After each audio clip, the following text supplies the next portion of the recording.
It's Saturday night. That means it's time for the Don Tony Show. The wait all week long is finally over. Get Don Tony's perspective on current affairs in the world of pro wrestling and much more. The Don Tony Show. And now your host, the man, the legend, Don Tony. Don Tony. All right. Good evening, everybody. May 14th, 2022. I hope everybody is having a nice weekend. The Don Tony Show is here. I am your host, Don Tony, as always, and thank you very much for joining me. Awesome that you could all hang out, whether it's live or on the replay. Always appreciated, and never taken advantage of. I thank each and every one of you for your support. Now, forgive me for everyone who is live. I am definitely going to do everything I can tonight to end the show a little earlier. Yesterday, I got which is technically my 5th dose of the COVID vaccine. I tell you, I got to be honest with you. I don't really have any side effects other than a very sore arm and the fact that I slept for, I think we're at almost 19 hours since yesterday. I kid you not. I got the shot yesterday at 1 o'clock. I came home around 4 because we had the early watch party for Rampage. And I took a nap for about an hour. Then after Rampage was over, we had the SmackDown watch party, and I literally passed out last night at 10:30 at night. I woke up today at almost 1 p.m., and I literally fell back asleep around 3 o'clock, and I slept until almost 6:30 tonight. So I am sleeping like an infant. But I tell you, half the dose, because that's what the booster shots are now. See, a lot of people don't know. When I had my first booster shot, it was August of last year. And at that time, they were given the full amount of medicine, like the first 2 shots. So when I got the third one, it felt like somebody knocked my ass out. Now they're only giving you half the medicine. And I tell you, I feel pretty good. I honestly think it's going to spark a lot of my friends and family that know, to get the booster also, because didn't really do it other than sleeping.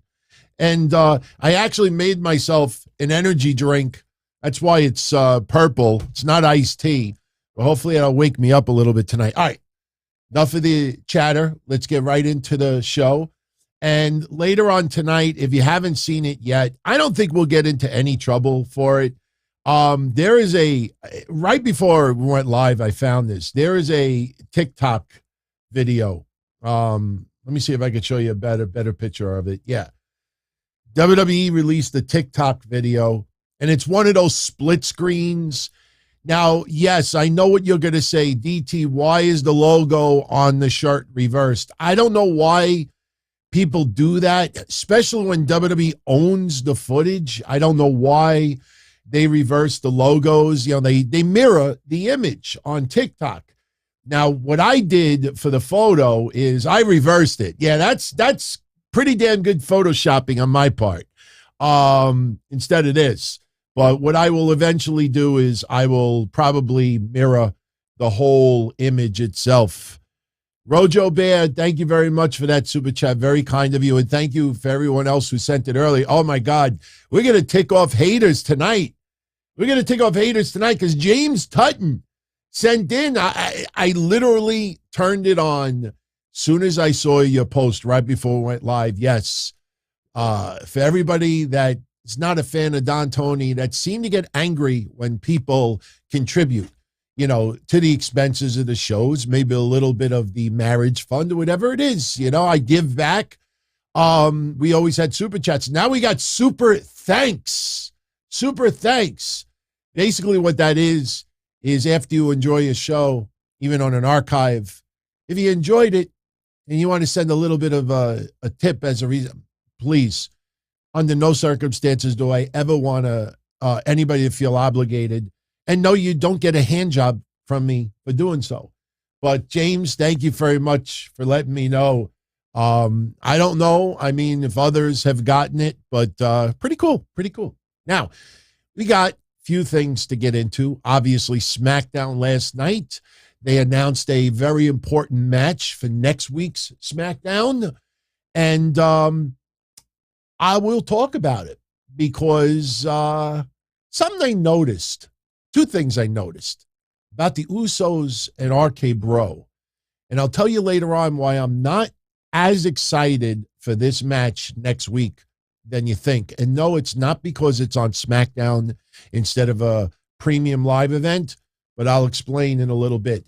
Now, let's get this out of the way. Let's just get it out of the way. I promise you, if I have to set up a timer, I'll set up a timer. We're only going to spend 5 minutes on it.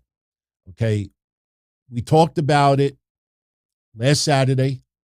I spent 45 minutes on it. I am so sorry for everyone out there that did not want to watch that for 45 minutes. I didn't realize it, but I wanted to be as thorough and as fair as I can with the whole situation with Tammy Sytch. If you remember last Saturday, we talked about it.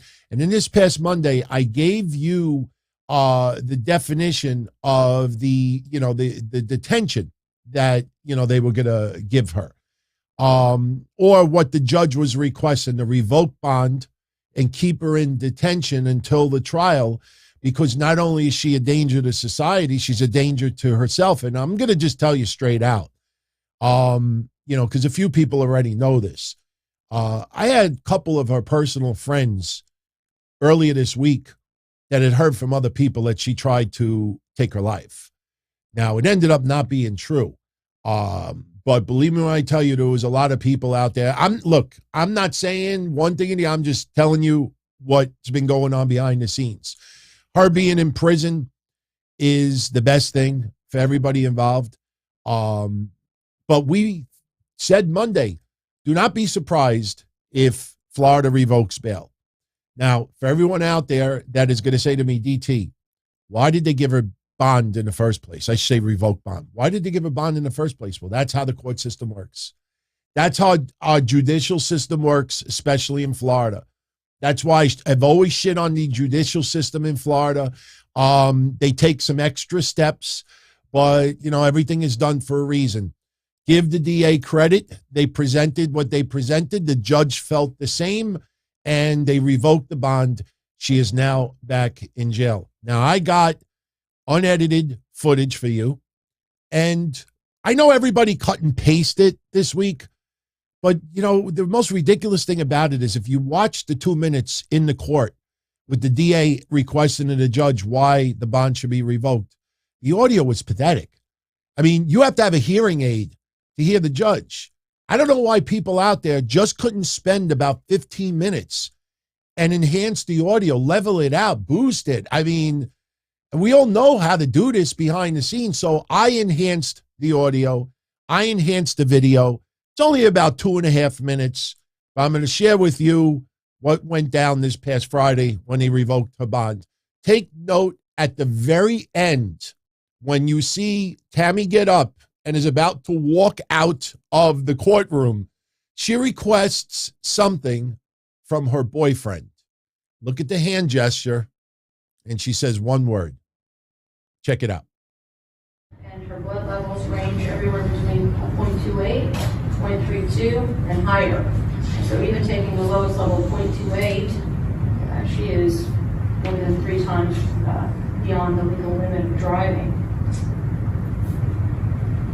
Criminal history includes 3 prior DUIs, and I appreciate your comment, Mr. Delridge, that would not be a crime here, but the important thing is that was a crime in the state which she committed it, and one of the things I'm looking at is whether somebody is going to abide by court conditions, and that includes following the law.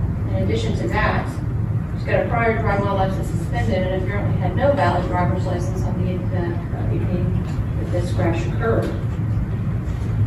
What's more significant to this court is that there's an arrest out of January, an arrest out of February related to alcohol.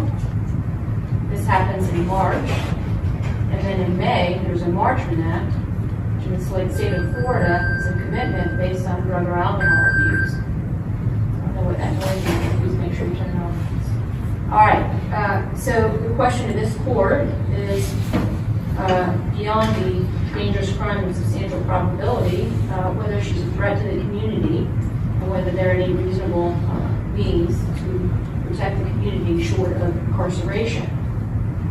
Given the history, and unfortunately it seems like through 2015 there's 3 in a row significant criminal activity related to alcohol abuse in 2015, and here we are again in 2022. We have seemingly one event after another related to alcohol abuse. The defendant is a threat to the community, and I do not feel that a monitor would protect the community because it's too easy to evade the means of that. So I do find that the state has met the burden, and I am going to grant the state's motion, and we will be taking into custody today.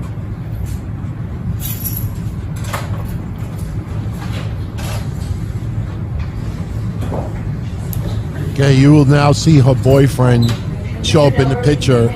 They allowed them one last hug and kiss. Information, I don't think you apologize to parents. You wish to address that today, or you want to address it in the future? Your Honor, I'd like to keep the May 31st agreement just in case something can be worked out in this case. All right, So there were a couple of other things. The state did agree to release some of the property from her car. Would you like us to send you an order for that? Do you have a stipulation? A written We do not have a stipulation. We agreed last night. Okay. I've spoken with Officer Taylor this morning. The specific items are an insurance card in New Jersey, driver's ID, and checkbook. Officer Taylor has said he will help facilitate that. He's not aware of the checkbook, but he'll certainly double check it. If there is one, we'll turn it over and make it available to the defense. So we're not concerned about any evidentiary issues ultimately for a trial? He's going to photograph it and return it. All right, if you want to send me a written stipulation with the proposed order, that's fine with me if it's fine with the state. Thank you, Your Honor. All right, thank you. I enhanced the audio as best as I could. Order to follow. I can enhance that audio of what she was asking her attorney, but I don't think anybody really, at this point, Anything else to cover for today? All right, here's the final part. Mr. Dillon? Nothing from the defense. All right, thank you very much. Court is recessed.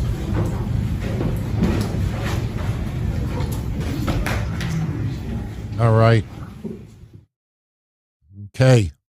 So now the question is, will her attorney try to appeal this decision? My honest opinion, I don't think so. What do I think is going to happen out of all of this? I think her lawyer has got to try to work out a deal. And I'm not saying this in favor of her or in favor of Florida. I'm just telling you what my opinion. I'm not a lawyer. I'm not a journalist. I'm just we're the same. I think her lawyer's got to try to work out a deal, because this goes in front of a jury and you see DUI. Do you remember I talked earlier this week and I told you the source of the bruising, that she got into a fight and she fell? I don't know if it's been made public yet, but a few people had contacted me. It was in front of a restaurant. I don't want to say the name of the place, but, this was a year ago and there's been look at Jimmy Uso, look at others, they have done what they can to clean up their act. Here is someone getting behind the wheel over and over and over and over again. And it's to the point now where the person has no control whatsoever. So I don't know if the state of Florida works out a deal with her. If she pleads guilty, I mean, especially with all the sympathy for the family, for the man that died, it's a messed up situation, and it's tragic. No way to put it. I will tell you one thing in closing. All right. Now, listen, I'm not saying this to defend the boyfriend in any way, shape, or form. We've talked about it. The guy threatened me in more ways than you can imagine. My nervous or scared. I've been threatened many times in my life, but this is a little different, when somebody backs it up. But I will say this, what I think Florida needs to avoid is the news media trying to sensationalize this even more.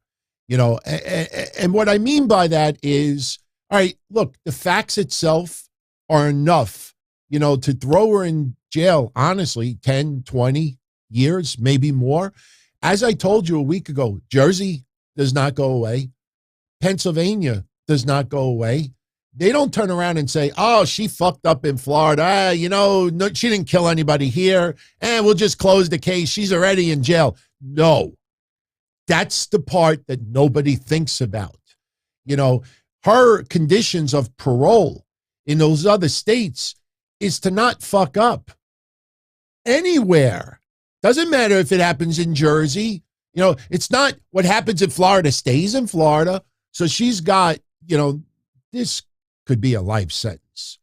And what I mean by that is she's 50 years old. And look, it's tragic. It sucks that someone given this many chances, has blown it. Seriously. But, something that went down yesterday that I want you to be made aware of is, when the boyfriend went outside to leave, he got ambushed by news media.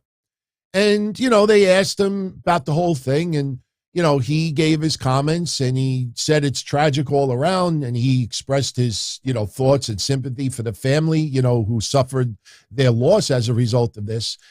And when it aired on the local news media, they edited out like the last 30 seconds of where, expressing it. And look, I'm just saying that, if you're going to show something, you show it all. If you're going to talk about something, you talk about it all. All right. This is a situation where, look, I think everybody, including family members and friends, all say the same thing. Look, she made her bed. Now she has to sleep in it. She deserves this. And as we said for the last couple of weeks, she should never have been able to post bond. She is a danger to not only herself, but to society. So what's going to happen now is she's going to be in jail, and she's going to sit in jail until the trial. If she pleads guilty, then the trial ends a lot quicker. If she pleads not guilty, this trial could go on for almost a year. And then, obviously time served no matter what. So she's in jail. She may never be on free soil ever again, if you really think about it. Because whatever happens in Florida, even if that goes 10, 20 years, she's going to have to answer to the other states as well. So it's a messed up situation. It sucks that we have to talk about this. And it sucks, especially someone who, I know some of us, maybe older folk out there, used to appreciate Sunny in her better days. But, before we knew all the behind the scenes stuff as well. So if she pleads guilty, I think she gets a minimum 10 to 15 years. There's a couple of cases in Florida. If you really are interested, I'll be more than happy to talk about them on next week's Q&A. But there's a couple of cases in Florida where, somebody who was a teenager got 24 years. 24 years. And that person showed a lot of sympathy online and was very remorseful for what that person did. Tammy, they're going to bring up her reactions on social media. They're going to bring up that she claimed that she had a seizure. They're going to say, where did you get this idea that he had a heart attack? It was unrelated. There's a lot of her going back with Bill DeMont. All this will come up again. And if you don't show remorse, and I'm not trying to be a jerk here, but some people may even need to lie. Even if they have no remorse or they insist that they did nothing wrong, sometimes you got to show remorse because that does come into play. Florida is one of those states that families, victims do have a stronger voice than you think. You look up the cases in Florida. Remember the girl's name. She got 24 years. She was like 20 years old. She got 24 years for DUI manslaughter, and she was very remorseful afterwards. All right, so let's move on. Oh, by the way, this is the updated mugshot. And props to everyone out there. I did a Google image search for turkey with a human head on it. And 99.9% of the results came back with Kramer from Seinfeld. Yes, that is the scene from Seinfeld where Kramer was on the Thanksgiving turkey. That's why on Twitter I said, hey, buddy. Hey, buddy. So props to everyone that saw that. They're like, that's the Seinfeld episode. Yes. Unfortunately, stick a fork on her. She's done. Now, hopefully, we don't have to talk about this until, the end of this case. All right. Now, yesterday on SmackDown, and I will say a couple of things about SmackDown. I will say a couple of things about Rampage. And I'll tell you this right off the bat about Rampage. Yesterday we did a watch party. And by the way, I got my first gift from AEW today. I don't want to give it away yet. It's not anything big, but I have requested from WWE and AEW if they could send a couple of autographed photos along. So I give them away on the shows. I promised that I would not sell them on eBay. I have a 25-year track record that I don't lie. I may be an asshole at times, but I don't lie. And WWE sent me a stack like this. It's crazy, the stuff they've sent me. Vince McMahon photos alone. I mean, we haven't given them away yet, but you get a PSA rating on, you can sell them on eBay for like $300. But I got an envelope today with a couple of signed photos in it, and I'll share it with you on Tuesday because I think that'll be the giveaway for Tuesday's Rampage party. I will say this about Rampage this week. Something I noticed about Rampage, and if someone within AEW, I know there's a couple of ears, but especially Tony Khan, one thing I got to give them props for this past Rampage is something that we noticed about 10 minutes before it went off the air. There was no referee bullshit. The referees came off as non-existent. They didn't go overboard with their antics and, actions. And, it's Aubrey Edwards, you see her sometimes. She looks like she's surfing on a surfboard. Somebody, look, you don't notice it. You go and watch WrestleMania. You go watch Cody versus Seth Rollins. You will see the referee go, you react to it. You're right in your face. You see a big, powerful move. You react. But with Aubrey Edwards, obviously, she's a little bit more animated. And then, you do this and you do that. That's fine. But then when, someone's winding up for an offensive move and she's like on a surfboard. They didn't do any of that on Rampage this week. And Rampage was free-flowing, nice, really, really fun hour. So I know they have bragged that other episodes have been their greatest ever. I honestly thought this past Friday might be my favorite Rampage episode other than the CM Punk debut. So we'll talk about the TNT Championship a little bit later because I do have a little bit of criticism. And now I'm starting to wonder, is Sammy Guevara going to join with Dan Lambert? Is Ty Conti going to join Dan Lambert? I'll tell you why I say that later. I don't know, but I'll tell you why I say it later. All right. SmackDown is probably the most important we got to talk about right now because yesterday on SmackDown, Riddle and Randy Orton showed up and they issued the challenge to the Usos, winner take all.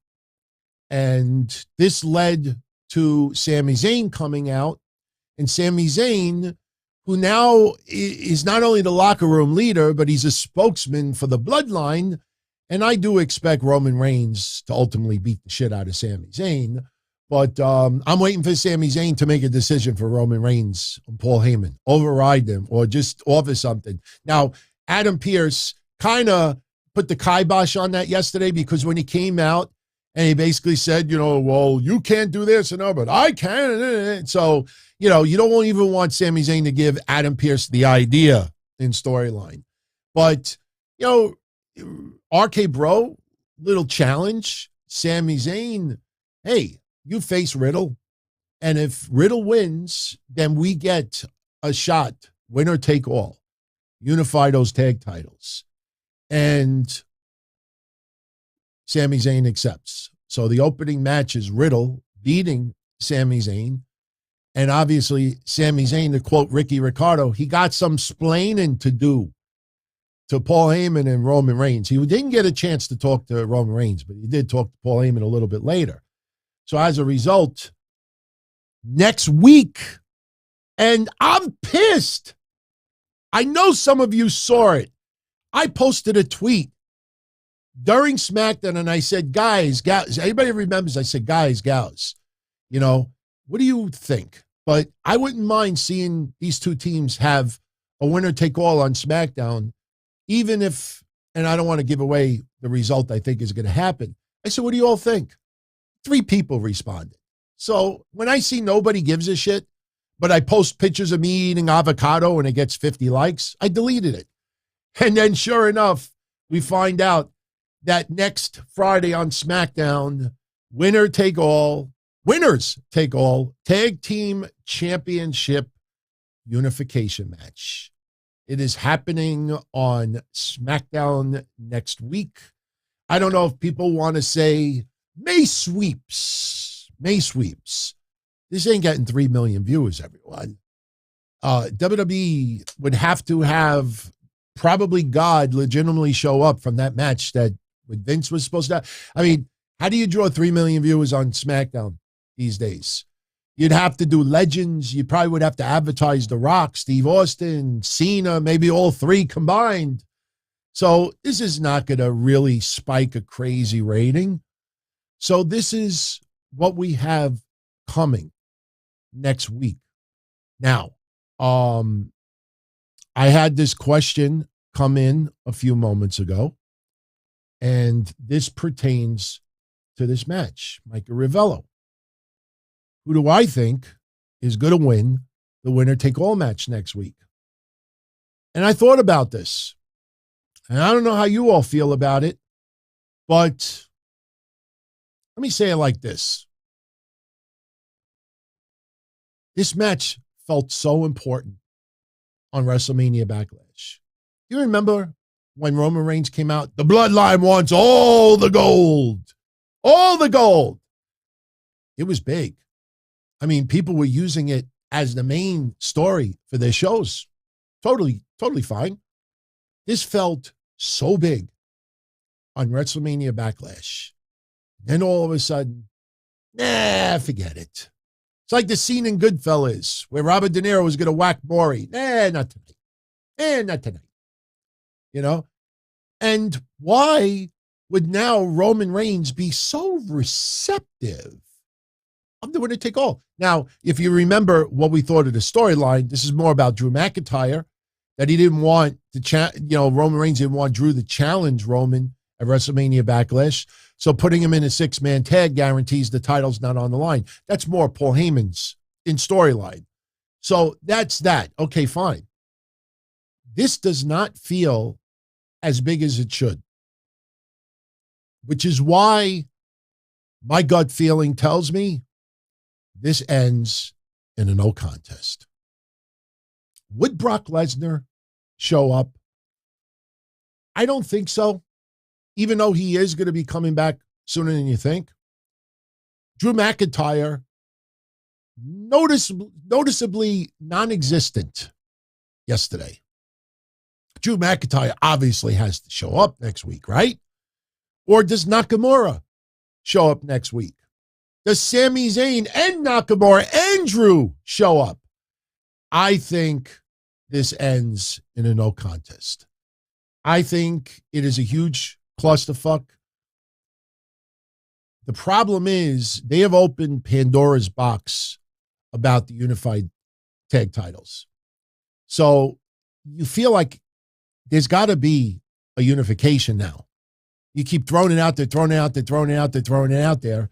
Now, even if the Street Profits were to show up and put RK Bro in the hospital, and RK Bro's like, you know what, the hell with the unified tag titles. We got to go after the Street Profits right now and get revenge. It's not going to happen, but eventually, this unification match, you feel there's got to be a decision. Now, the question is, does it happen at Hell in a Cell? Does it happen at Money in the Bank?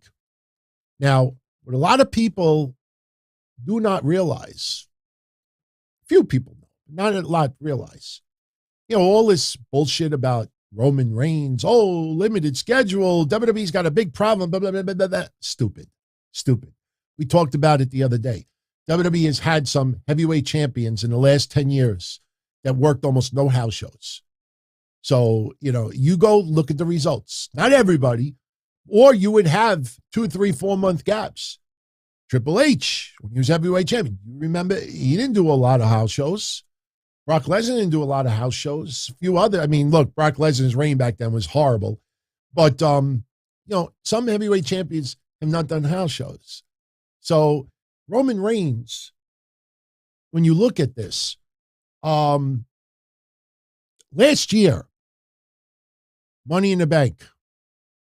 Okay. Now this year we know that he's not in Hell in a Cell, but he'll be back for Money in the Bank. So he's not working Hell in a Cell this year. Guys, who did Roman Reigns beat at Hell in a Cell last year?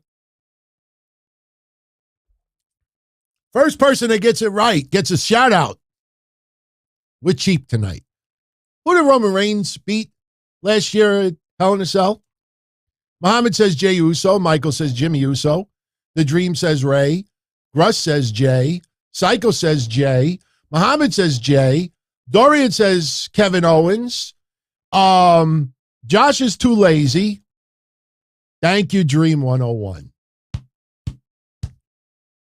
Roman Reigns was not on Hell in a Cell last year. Roman Reigns came back for Money in the Bank. They're doing the exact same thing this year. That's 2 months worth of pay-per-view right there. Tell me, what is the gigantic difference? Then you have Money in the Bank and SummerSlam. Tell me where all this crazy time off. You think about it. Now, I will tell you this. This pay-per-view poster, Allegiant Stadium is now going with this. And you know how big they're going with Money in the Bank this year. 60 to 70,000 fans. So Brock Lesnar on this poster, remaining on this poster, and there's a couple of variations with Cody Rhodes now in it. Yes, I have the older poster, but you look at the newer ones, Cody Rhodes has been added. Brock Lesnar is on there as well. So Brock Lesnar will be returning soon. Now, the rumor that I was told is that Brock Lesnar will have a return match at Money in the Bank. Second thing that I heard is that WWE is considering having Roman Reigns versus Shinsuke Nakamura at Money in the Bank.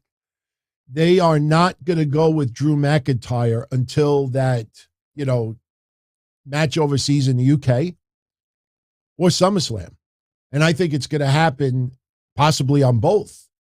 So Roman Reigns is going to have an easier opponent at Money in the Bank. So those are the two rumors that I have been told so far. So we will see. Obviously, card subject to change. But, remember, this is good because now Cody Rhodes and Seth Rollins is the main event for Hell in a Cell. And that is going to be top shelf, top quality. And it allows some others to step up too. So I am totally in favor of this. Absolutely in favor of this. So just in summary, I don't think we will get a winner next Friday because the match does not feel as important, nowhere close to what it should have been at WrestleMania Backlash. Now, again, for those out there that may not tune into the other shows, and I don't expect everybody to tune into every minute, every day. Remember what I said about the Money in the Bank commercial that Cody Rhodes was on? A lot of people are interpreting it that the winner of Money in the Bank gets the main event shot at WrestleMania. Remember, some words matter. You've heard that phrase a trillion times, words matter. Cody said could main event WrestleMania. Now think about that. If you win the briefcase, how is it just could? Could be maybe. Hey, you win the briefcase? You could. What do you mean you could? You got the briefcase. You cash it in at WrestleMania. The only way you wouldn't get it is if the person you cash it in against just says, I'm taking WrestleMania off. No, I'm going to stay home. Too tired. How does the person not get the WrestleMania? Think about that logic. What it is that if the person cashes in and becomes champion, and WWE will always do a storyline where somebody has to cash in before Mania.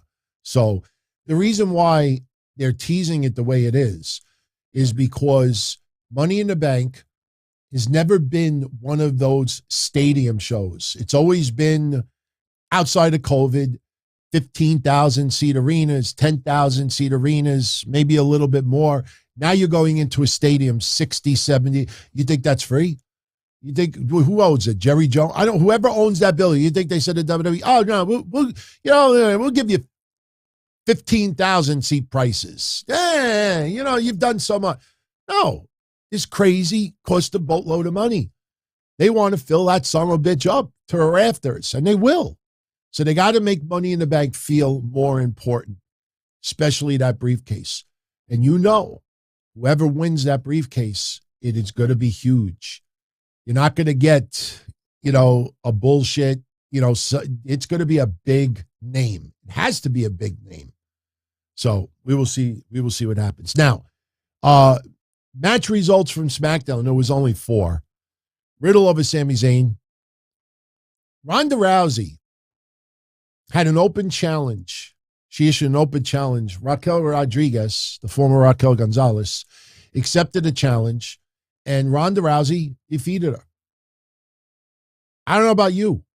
Some people said it yesterday in the watch party. And by the way, props to everybody who showed up. We had the biggest watch party we ever had yesterday night. And you don't know what you're missing. I mean, some people were leaving saying that this is the most fun they ever had watching SmackDown. We had so much fun yesterday. But a lot of us said Ronda Rousey versus Raquel Gonzalez was better than Ronda Rousey versus Charlotte Flair at WrestleMania. Raquel Gonzalez comes this close. Now, about the smiling thing, because a lot of people keep asking me about that, about the smiling thing. Eventually, it's going to turn into seriousness and anger. That you piss off Raquel Gonzalez, or Raquel Rodriguez, excuse me, there's a price to pay. Raquel Rodriguez in real life is a very, very positive, good woman, sweet woman. And, this personality reflects more of her in real life. Yeah, she smiles too much. She's like the Puerto Rican Apollo Crews. Remember Apollo Crews when he first came out? Remember? It's like the black Chris Van Vliet. And I love Chris. Just joking. I'm jealous of his teeth. Hey, what does I like to do this? Oh, here's your food. What do you like to do this? Do you like Cody Rhodes? I'm jealous of his teeth. Yes, Chris, I'm jealous of your teeth. And your hair. I have to wear hats because my hair, well, it's all messed up right now. But we all forget Apollo Crews when he smiled too much. There was someone else. Who else used to smile way too much and we get angry at it? So Raquel Rodriguez right now, extremely happy to be there, feels very privileged, getting an opportunity, got 7 minutes yesterday with Ronda Rousey. Think about that. She took Ronda Rousey to the limit. Ronda Rousey did great yesterday. I mean, there was a couple of little air here and there, but Raquel Rodriguez showed yesterday she's going to be a major player. But when she gets pissed off, that's when it's all over. I mean, I don't want to compare it. Who used to really do that? I'm trying to remember. I mean, Rocky Johnson used to get really pissed off sometimes. Tito Santana also, but not on that level. You didn't see their teeth. I don't remember looking at Rocky Johnson and saying wow, he's got nice teeth. But you'd have some uber positive wrestlers and then a heel pushes them and then they get pissed off and they snap. Raquel Rodriguez one day will snap. Butch yesterday defeating Kofi. I'm telling you, if you go into the watch party and watch the arc, because you could watch the archive of the show yesterday. You could watch SmackDown and see us chatting also. We were all rooting for Butch. Butch needed a win. And when he got that win, everybody popped for it. Finally, this motherfucker gets a really good, positive win on SmackDown. Then it was funny because he got pissed off. He ran into the rafters, and then he came back, and he's smiling, and he's happy. So it was good to see Butch get the win. Drew Gulak talking to Ricochet that he's going to get revenge on Gunther. Big mistake. Drew turns the corner, and there's Gunther and Ludwig, and Gunther rips his shirt down, gives him one of those chops that I would love to give somebody. I want to give it to myself one day, if it makes that noise. But Gunther just beat the shit out of him. Sasha and Naomi beating Natalya and Shayna Baszler to retain the titles. We knew that was going to happen. Corbin ends up attacking Madcap Moss, leaves him laying in the ring. They're doing a hospital angle. And hopefully this is the end of Suspender Madcap Moss.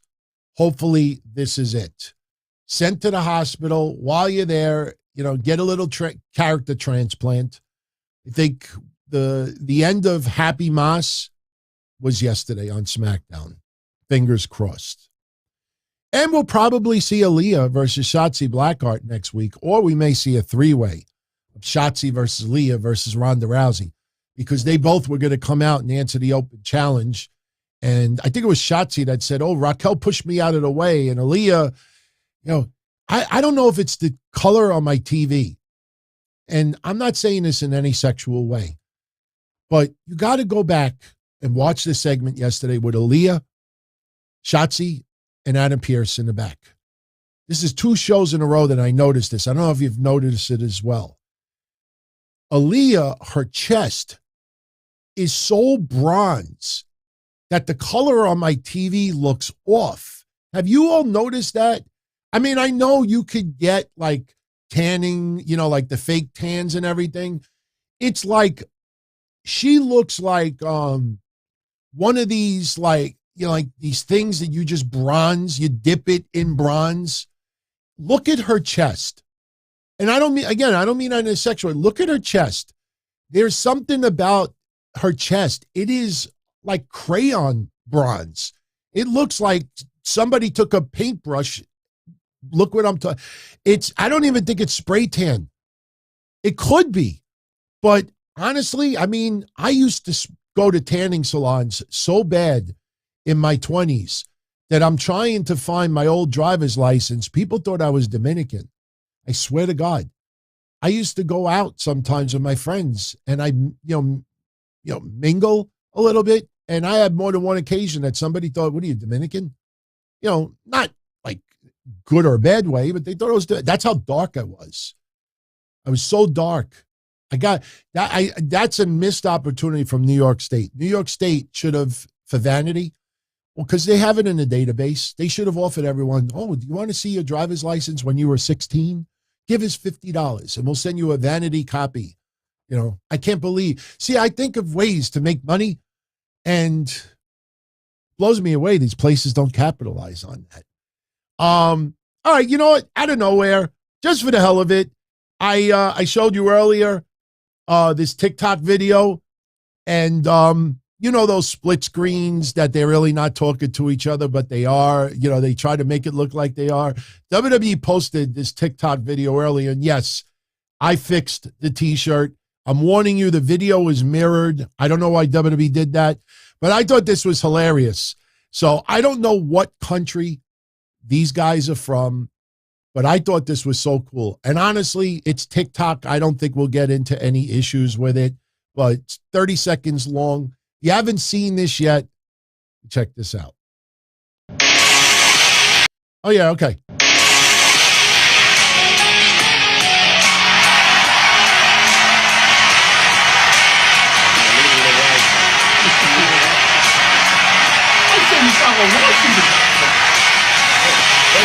I'll make it bigger for everyone. I'll make it bigger for everyone. Let me just put a layer on here. I'll show everyone the layer. Let's see. All right. Let me see. For everyone that, because I know a lot of you actually watch this through phones. So I get it. You guys don't normally it probably looks like the size of a Tic Tac or a chiclet. Looks like a chiclet. All right, here's a bigger version of it.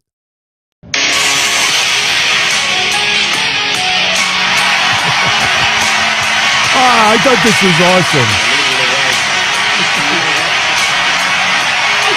That's, I think, charcoal on the skin. Let's go get them, man. Whoop their ass too. That's cool, man.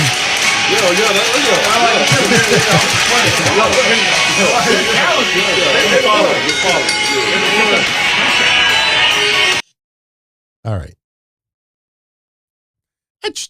I try to, lighten up the mood a little bit. So very, very creative, very creative. Props to them. All right. So that pretty much was SmackDown yesterday. I don't think we're leaving anything out. Now, a lot of you have been asking me about Lacey Evans. You notice no attention to her yesterday. The word is that she will debut on Raw and she will be a heel. All right. My thoughts on this are this. You have two babyface champions right now, Ronda Rousey and Bianca Belair. And yes, everything that Lacey Evans told in those stories were true. Even if they were boring, even if they were, it played out across too many weeks, it was real. And to have someone overcome that much should be commended, respected, praised.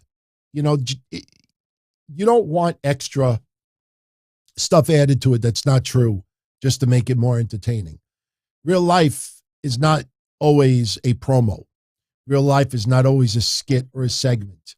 It may be boring at times, but it's very, very real. And there are a lot of people who deal with their own struggles or had family members with their struggles or had tragedies in their family that can absolutely relate. That's inspiring. The problem is Lacey Evans is going to be on a brand right now with two babyface champions. And the question is, who would Lacey Evans work with better at the moment? Ronda Rousey or Bianca Belair? And the overall overwhelming consensus is they want, let me put it like this. Look at Jade Cargill. Look at Jade Cargill. Look at her 30-plus wins to date. She's had a couple of big names that she has defeated. But you look at the opponents that Thunder Rosa gets, you look at the opponents that Jade Cargill gets, and you see the difference. And it should be that, because Jade Cargill still has a long ways to go. Just because Ronda Rousey was this extremely unbelievable, one of the greatest UFC MMA fighters of all time doesn't mean that she's a spectacular professional wrestler. She has picked up on wrestling a lot quicker than a lot of other people who want to make wrestling their full-time career. So you have to treat Ronda Rousey with kid gloves. So you want the opponents for Ronda Rousey to not be so even. So that's why you're going to get your Aliyahs, your Shotzi Blackheart, even Raquel Rodriguez, and they're saying more that she's new, so she's got experience to learn. So Lacey Evans, they want to push her. They want her to be a threat. And Lacey Evans taking up against Ronda Rousey, especially when enough people do care about Lacey and respect Lacey Evans' background, it could end up with Lacey Evans being more of a babyface than Ronda Rousey. So they had to put her on Raw. And her catchphrase that I'm not better than any of the WWE superstars, but they're not better than me. And Bianca Belair, because they don't want her to go up against Asuka right now, because they don't want her to go up against Becky Lynch yet, even though a rematch will be coming, they want Bianca Belair to issue a challenge, and Lacey Evans comes out and says, I'm not better than you, but you're not better than me either. So just by that default alone, WWE thinks that if Bianca's like, and Lacey Evans cheap shots her, immediate heel. So Lacey Evans might be a heel simply based on competition. She wants that title from Bianca Belair, excuse me. And yeah, that's how you can turn her heel without doing all this for nothing. She wants that championship. Bianca, ain't no way you're better than me. Look at what I went through. So yeah, that alone could get her as a heel. You want to be entertained. You don't want to see someone get pushed simply because they have a beautiful backdrop story. Look at Veer Mahan. He's got an awesome backdrop story, but, I had the Lars vibe when Veer made his night after WrestleMania debut, and still hasn't changed all that much. Now, the other way they could go with Lacey Evans, and this is the route that I hope they don't go. I hope they don't have Lacey Evans cut a promo and say, I overcame all of this, and none of you, not one of you, supported me. None of you supported me. They could go that route. Now, a lot of people did not know the level of what had happened in her family. They knew the military background. Thank you for your service. But Jackson Riker also has a military background. You see how that ended up.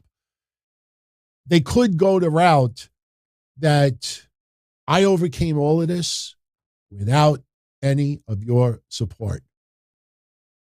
She's not going to give the finger, but that's a route they could go also. It would work, but I don't know if I want to see that. I don't know if I want to see that. Which way would you want to see Lacey Evans go? Just straight up competitive, wanting Bianca Belair, and as a default, she ends up being a heel? Or do you want her to literally say, fuck you to the fans? Because those are the two ways they can go. I tell you, I'm a little torn about it. She could get nuclear heat after all of that, But I think the safer way to go, because look, we're getting July 4th. Then later in the year, got tribute to the troops. Lacey Evans is going to be an important part of that. WWE interacts with our military. Lacey Evans is going to be one of the spokeswomen. It wasn't only a couple of weeks ago when some people were saying in the business that Lacey Evans is going to be WWE's version of Sergeant Slaughter in 2022. Well, if she turns around and turns against the fans, it's going to be a harder sell when you see her doing, things related to America and the troops and everything like that. So that's why I personally think if I was WWE, you just go the competitive route, wanting Bianca's belt. That's how I look at it. So we'll see what happens. We'll see what happens. For those that are interested, Young Rock is better. Oh, no, that's not good. This is better. Young Rock has been renewed for a third season. Now, this may be their last season. And the reason why I say that is because, look, I think people don't read the synopsis about Young Rock, because if you look at the actual synopsis for Young Rock, it loosely talks about Dwayne Johnson's life. Loosely. That's why you see some wrestlers that, wait, I don't remember this happening here, or I don't remember this person here. It's loosely based on it. But what a lot of people need to know is that NBC, okay, they renewed Young Rock for a third season, but they dropped Keenan, which is starred by Kenan Thompson. And yeah, I know Don Johnson was his father-in-law, but they dropped that TV show. That show was doing 1.5 million viewers. and The Rock's show is doing about 2 million. Yeah, they're doing 500,000 viewers more than what Keenan was. But the thing is, that's not that far off. And as Young Rock goes, it starts to decline in viewership. So season 3, if they don't really turn it up a notch, because look, now we're in the 90s. You're going to have Steve Austin. They're going to have to obviously have a stone cold, bald character. Then you quickly get into the era around John Cena time. So if that doesn't amp it up, don't be too surprised if it doesn't get renewed for a 4th season. I think it will, because remember, the end season, Young Rock is only going to probably go 4 seasons. I don't know if they could stretch it to 5, but the last season is the final part of it is Dwayne Johnson in 2032 running for president, and he actually plays himself. So, they're going through the seasons now pretty quick. So I figured I'd share it for you, for anybody that wanted to know. Before we talk about something with The Undertaker that a lot of you have been asking me, and I said, okay, I'm going to definitely talk about it tonight because it's something you'd be interested in. Let's talk quickly about Rampage. Very quickly. And I want to show you something about Hikaru Shida.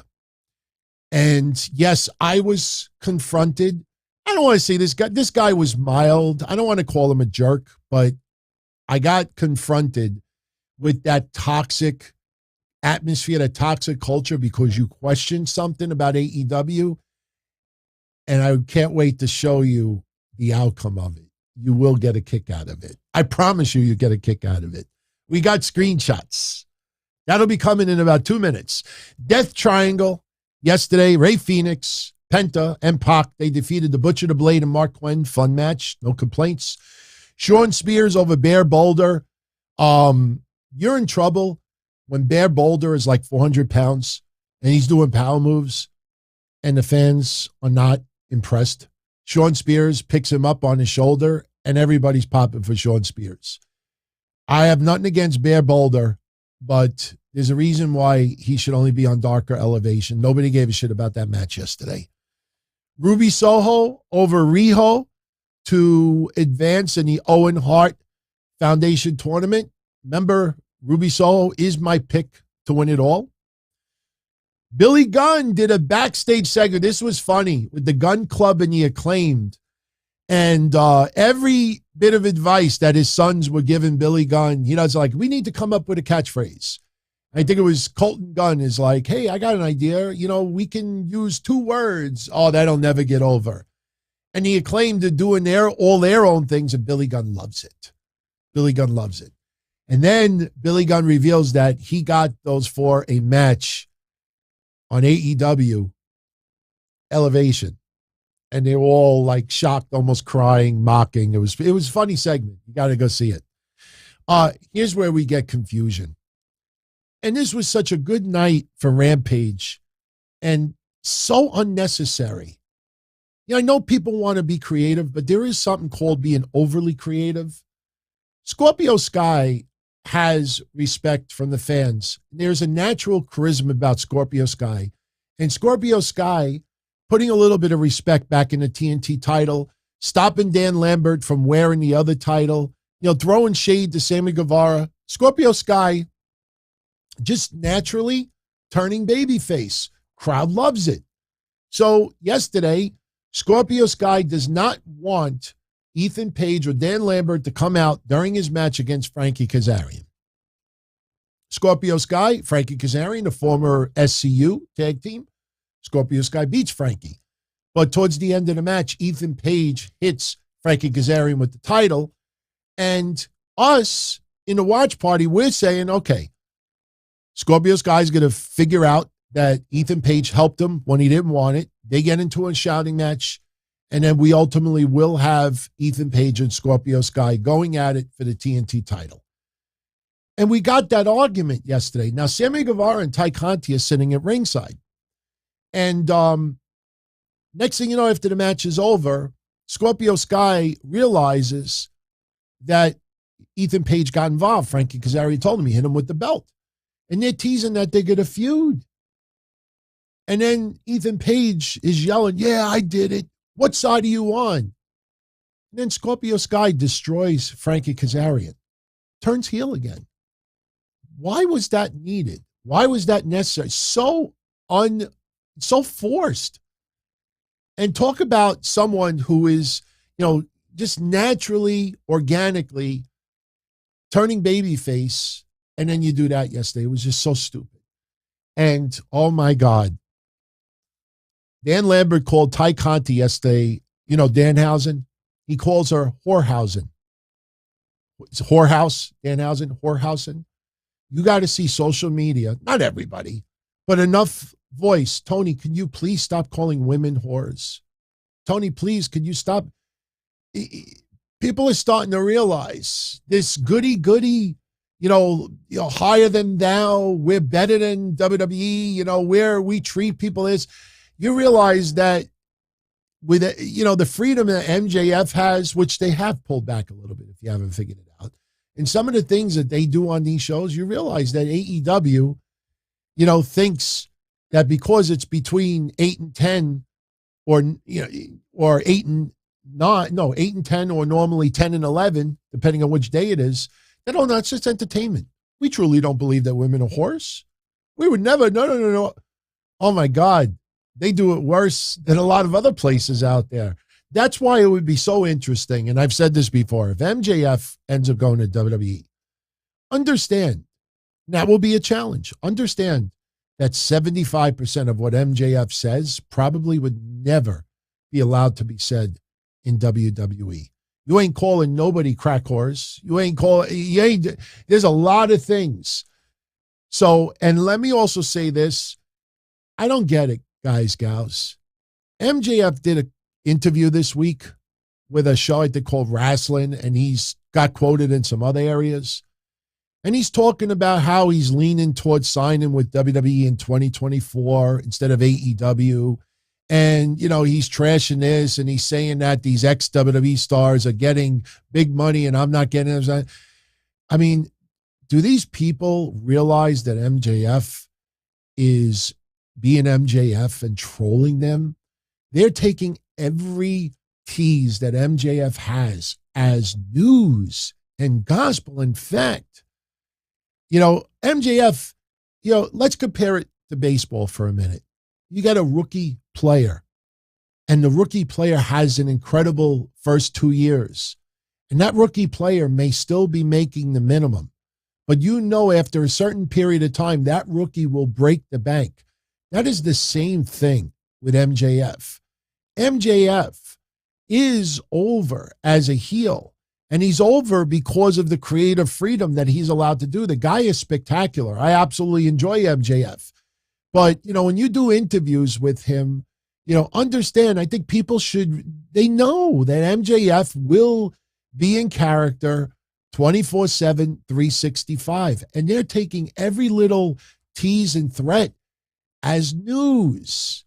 This guy is playing all these people. Of course MJF wants to break the bank. Of course MJF, if he could get double or triple the money in WWE, he would go. Of course he's envious of these ex-WWE stars coming in and making crazy money.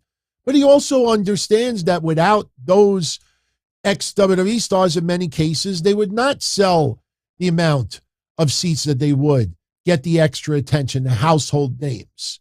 He sees Sting making the millions that he does. And by the way, for those that are interested, Sting is coming out with his own energy drink.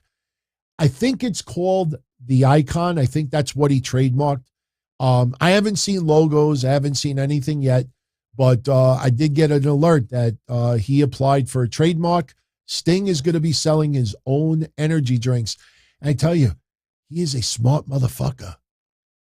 Look at what he does. Just imagine the commercials, if they do commercials. I'm 64 years old, and look at what I do while other people are sitting in their rocking chairs listening to old country music. Look at what, I don't know if that's what 64-year-olds do, but I'll be 64 quicker than people realize. Look at what I do at 64. And they're going to show him diving off balconies and everything else. And I do it because I be an icon like me. Showtime, folks. I'll buy it. We'll do a taste test. Just keep in mind that energy drinks usually taste like shit because those ingredients are not supposed to be tasty. Hopefully there's not boatloads of sugar in it. Hopefully it does a sugar-free version. All right. So, other matches yesterday. Oh, actually, no, we got into all the matches. All right. Let's talk about Hikaru Shida for a second. Hikaru Shida. See, a lot of fans in AEW don't realize that AEW is a business. And it's not this tight-knit family where everybody has a hug emoji, tattooed to their ass backstage. It's a business. And some people aren't happy with the way they're treated. I felt bad for Hikaru Shida yesterday because Hikaru Shida, I think, does not understand how storylines work sometimes in the United States. For those that don't know what happened, during Rampage yesterday, Tony Schiavone had an interview segment with Jade Cargill, Kira Hogan, and Red Velvet. Red Velvet was supposed to face Hikaru Shida in the Owen Hart Foundation tournament. And Tony Schiavone announced that because of an injury, Hikaru Shida could not appear. And as a result, Chris Statlander was taking Hikaru Shida's place. So now Chris Statlander will face her friend, Kira Hogan. So, okay, fine. So Hikaru Shida, the reason why she couldn't appear, Tony Schiavone said that she was injured in a street fight match against Serena Deeb. Now, sure, people that don't like AEW jumped all over it. See, Tony, you keep doing these street fights and people are getting injured. No, it was an injury angle. Hikaru Shida is not injured. She has wrestled since that match. So what happens yesterday? And I'll be honest with you. The spoilers for Rampage came out on Wednesday. I don't understand how Hikaru Shida did not know prior to Friday about the Tony Schiavone segment because websites were reporting spoilers Wednesday night about Shida being pulled from the tournament. I would have thought somebody on Twitter or social media would have contacted her and said, what do you have to say about this? But maybe she just was too busy, and I'm being sincere about that. So when they made that injury announcement on Rampage, Hikaru Shida, wait, it's better. Hikaru Shida posted this tweet. Well, that's pretty good. I already had 4 matches after the street fight and just finished the greatest fighting musical show. But I seem to have been injured. Japanese wrestling is nothing for them. I'm so sorry, and sorry I couldn't be in the tournament too. Think about that sentence. Japanese wrestling is nothing for them. That's pretty harsh for Hikaru Shida to be saying about AEW. So I saw that, and, I don't post. I plug my stuff on Twitter and I interact with all of you, but I usually don't give my opinions on stuff on Twitter anymore because I realize if you are honest and if you're not controversial and if you don't fuck this or that, nobody pays attention to it. And we had another example of it yesterday. So my reaction to it, was this. And as you could see on the screen, I said, is it just me? Or does Hikaru Shida not understand TV excuses when someone can't appear? I would not be surprised if we learn that AEW could not get Shida back in the United States in time for Wednesday's match taping. And if that's the case, I find no fault with AEW's injury announcement on Rampage. So to summarize that, you do injury storylines to take someone off TV. Charlotte Flair, wedding. Madcap Moss, character change. You do injury angles. Hikaru Shida, not being aware of the injury angle and she's out of the tournament, instead of contacting AEW, she runs to social media. And I said, and the reason why I said that, and this is why people should pay attention to news a little bit, is in the United States right now, a lot of airlines are understaffed. There are tons and tons of flight cancellations going down. Gas is through the roof. To fly someone in from Japan could be $4,000. Plus, Japan is not 3 hours away. You're talking 30 plus hours, especially if you have layovers. So when I saw that and Rampage being taped on Wednesday, I said, wait a minute, Shida is still in Japan. And the fact that she hasn't flown to the States yet, with all the cancellations, with the amount of money, with everything else going on, I wouldn't be surprised if that was the reason. Well, God forbid you criticize a wrestler. Check out this genius out there. He writes, now look at the bottom comment first. Oh, no, look at the top comment first. This guy, who is a rabid AEW fan, he runs back to me and says, she has made the trip from Japan to the States in less time before. She absolutely could have made the trip. Also, I'm pretty sure this is a work. So relax.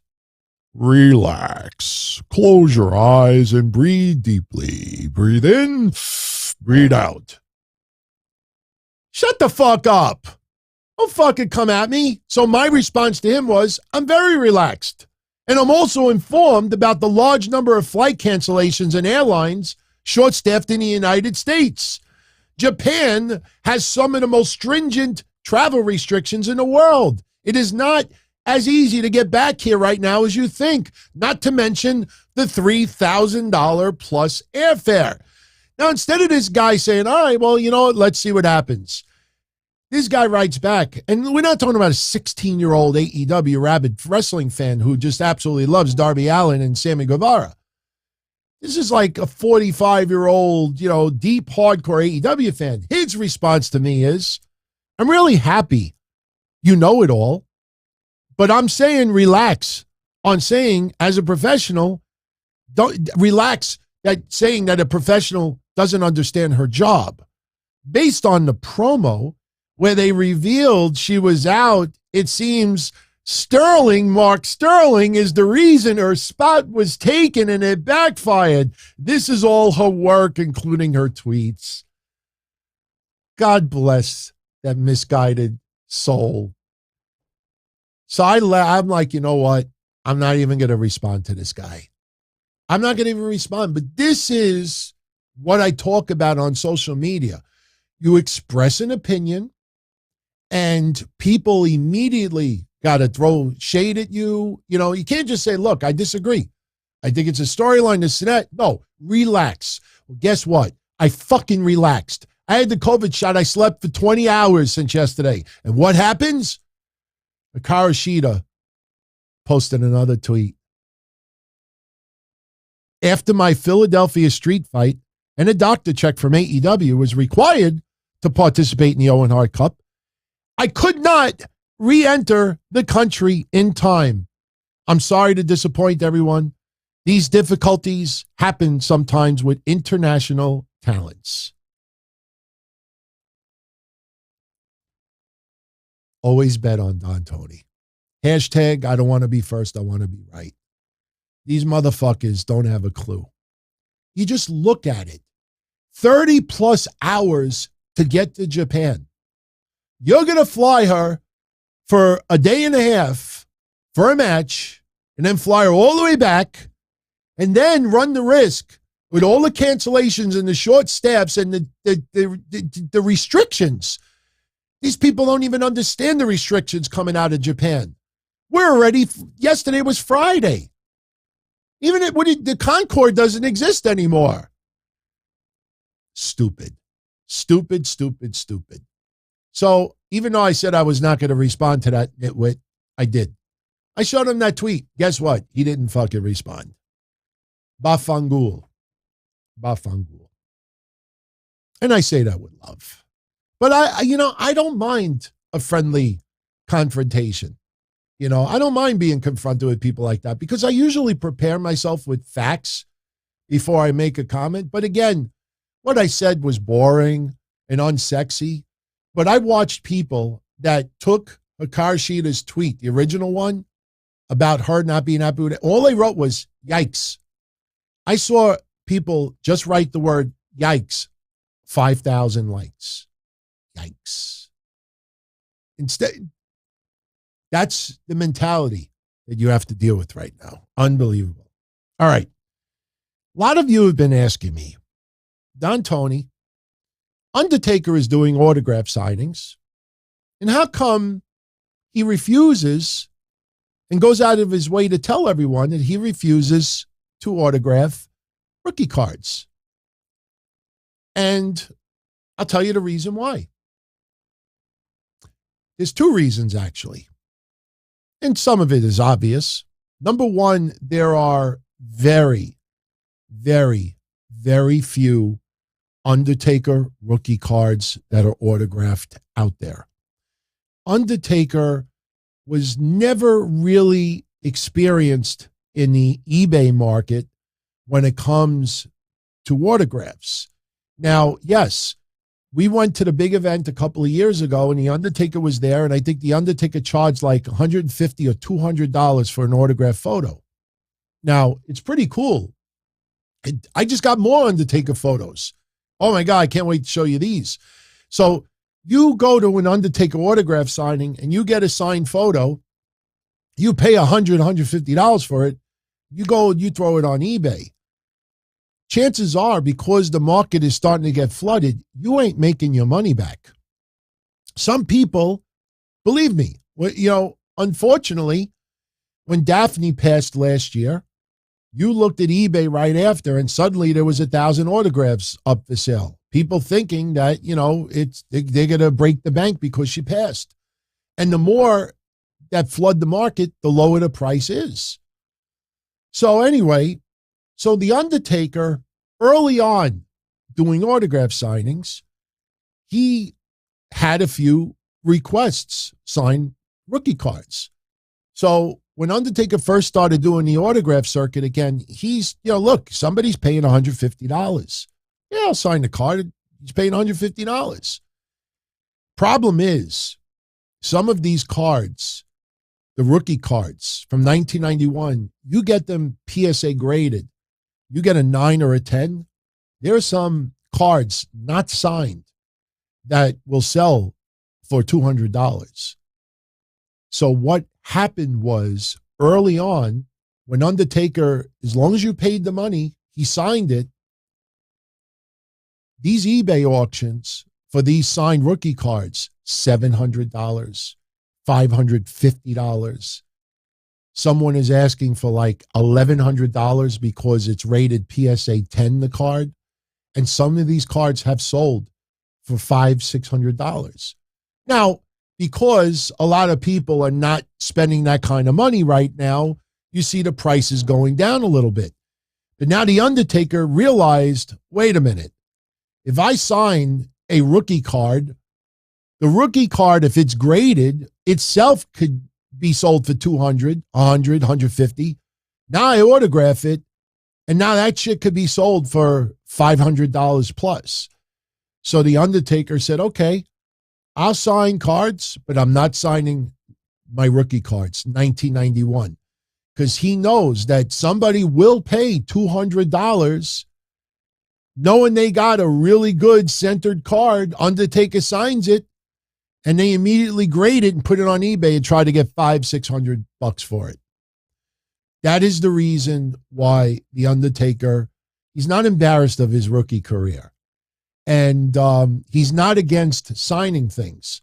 Signing a championship title, of course, that's expensive item, but the title itself is very expensive. So the title, you might have spent $400 or $500 for the title. He signs the title, and you may be able to get 800-900 for it, and sure, you might met, but someone has to spend a lot more money because they're spending $500 for the title, they're spending $200 plus for the autograph. They already got $700 in the game. So even if they do put it up, and here's another thing people need to realize: 1991 WWF cards, you could still buy them online. They're not extremely expensive. And yes, people still sell them sealed in packs. And me, if I were to buy vintage packs of cards, I'm not putting them in a plastic case and leaving them sealed and look at a sealed pack. You think I would go for years, even if it's beautiful and on display, and I look at the pack and I say to myself, my God, I can only imagine what cards are inside? I'm undressing that quicker than a prostitute. Yeah, I'm undressing that shit. I'm opening that shit up. So you could still, pull some Undertaker cards that are very centered, and you could get them graded and you might be able to sell them, but as the market gets more flooded, the prices go down. That is why The Undertaker does not sign 1991 cards. So for everyone, and the reason why a lot of people have been asking me about this lately is because of the fact that Undertaker is doing some autograph signings in the very near future. And they specifically said Undertaker will not sign rookie cards. That is the reason why. Okay. Couple of quick shout outs and then I'll spend a few minutes in the chat room. Don't forget tomorrow, where is it? I don't have my logo, my own logo. Tomorrow, the sit down with yours truly, 8:05 p.m. The phone lines will be open for the entire show. We will be taking calls. Last time we did it 2 weeks ago, beautiful. The calls were spectacular. A lot of new, first time, long timers. What that means, first time calling, long time tuning in. So keep it up. I want to give a shout out to David Peralta. I was supposed to call David today. I promised him a phone call and I was passed out, literally passed out. So David, I promise you I will DM you tomorrow. If you're around Sunday, I'll call you. If not, we'll talk this week. So if he happens to see this, and if any of you out there talk to David, let him know, because I was thinking about it earlier and I was like, I knew I was supposed to do something. And I was like, fuck, I was supposed to call David. So, all right. Couple of super chats, if you don't mind. Shout out again to Mikey Ravello. As I said earlier, I think the winner take all will end in a no contest. Thank you, James, again for the alert. Now we now have super thanks. Super thanks. Very, very cool. Very cool. And I hope you all enjoy the show. And if you're enjoying tonight's show, hit that like button. That does help with this algorithm stuff that I'm sure you are sick of hearing everybody do. Be happy that I don't do sponsors here, because I have been offered sponsorships from cereal to grooming stuff to books. I don't want to open up a show. This show is I love how Jim Cornette does it, because he segues his conversations into the sponsorships, But I tried not to do sponsorships here.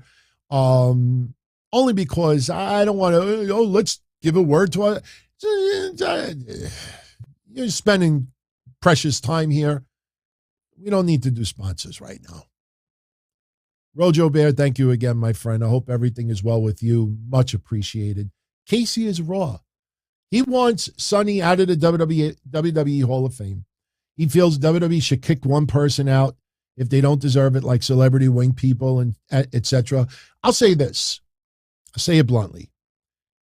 I think WWE should take her out of the Hall of Fame after she is officially found guilty. Officially found guilty. That's my opinion. I don't think she should be a Hall of Famer, especially after everything that has gone down. Addiction is tough, man. It's an illness.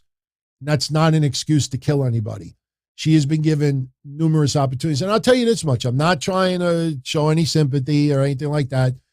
I kind of feel bad for the boyfriend, because you feel like the boyfriend got sucked into some of this too. And look, he's no winner and I'm not sticking up for him, but the more you learn from the situation, they do care about each other, and that's fine. That's, I'm not interested in someone like that, but you just feel like, man, when someone goes down, you don't want to bring the whole fleet down with you. But I think not only should she be out of the Hall of Fame once found guilty, I wonder if the court could freeze her assets. Oh, shit. I brought this up in the synopsis, and this will only take me 30 seconds to answer. A lot of you asked me about this. I completely forgot earlier. What happens to the $28,000 that Tammy Sytch paid to get herself out of jail? Excellent question. A lot of people want to know. First of all, there's some misinformation out there. No sugar daddy out there bailed Tammy Sytch out of jail. Tammy Sytch put up collateral. That collateral has not been made public by the court, so I'm not going to say what that collateral is. My guess, she's got, I think, another vehicle. I think, not sure, but she's got collateral. She's got valuables. She paid the $28,000. Now, if you remember, because I do sell bonds as part of my business, the bonds itself, she probably paid $1,000. She might have paid $1,000. I sold someone a $100,000 surety bond last year, and the fee was about $140. So again, it's not that much money to buy bonds. You have to have collateral and good credit to back it up. You can't just, because I have a credit score of 800 and get a bond. You have to have collateral, because if she skips town and she's got $275,000 in bonds, the court will seize that amount of assets. What happens to the bonds? Very simple. The only amount of money that she is on the hook for was the cost to buy the bonds. The court no longer has collateral interest in her possessions. The only amount of money she loses is the cost to purchase the bonds. So she's not out $28,000. But I also wonder if the court tries to freeze assets, and I don't know if you can until somebody is found guilty. But, you know, some people, if they know that they're in some serious legal troubles, especially that there's a civil suit, you don't want her signing all her stuff over to, a friend or to, someone else, put it in a corporation, something, so they can't take it. If I don't own anything, you can't take anything from me. So that I'm a little curious to see in the civil side, if there's any way that they could put a freeze on some of her assets. I don't know. But yeah, so I wanted to answer that too. So again, I think take her out of Hall of Fame once she's officially found guilty. Dream 101, Roman Reigns has been champion long enough. He's done great work as champion, but WWE should freshen it up. If Drew wins, he doesn't know who he faces champion. Well, let's hit that bridge for Drew when it comes, and I'll tell you why. The draft will happen around the same time Drew McIntyre becomes WWE champion. It won't be Universe champion. It'll be WWE champion. So you may have some wrestlers on Raw, and I can almost guarantee you'll have some wrestlers who are on Raw that will now be on SmackDown. So there are a boatload of people that he could face. Bobby Lashley, I could see going to SmackDown. And we may see Bobby Lashley and Drew again. I know some of you don't want to see that. There's a few people that could go to SmackDown. So don't worry about Drew's opponents yet. Roman Reigns, I think, you got to realize if it's not broke, don't fix it. And WWE realizes that. I do agree with you that now it's starting to feel like, okay, now, but you see the storyline now is starting to lead to that. And WWE is not going to speed it up simply because we want a different, someone to win those titles sooner than later. They will take their time and they will not rush it unless there's an injury or a suspension or something else. So Roman will lose those titles sometime this year. All those people that are saying, he's going to keep it to WrestleMania next year, I think that's wrong. Say it respectfully. And by the way, I want to punch myself in the nuts now every time I see this. What the fuck is the obsession now for two phrases on Twitter? Everywhere I look, I see either pictures that go hard.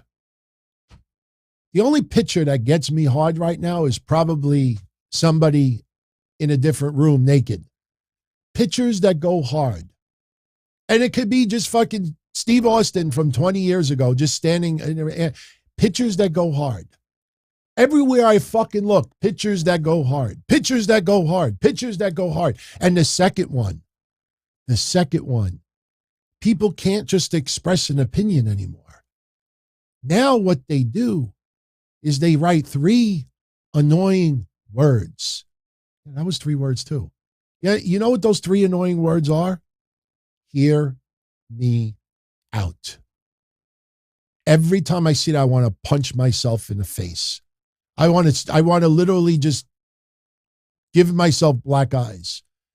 Every single person, they'll show Tony Khan versus CM Punk. Hear me out.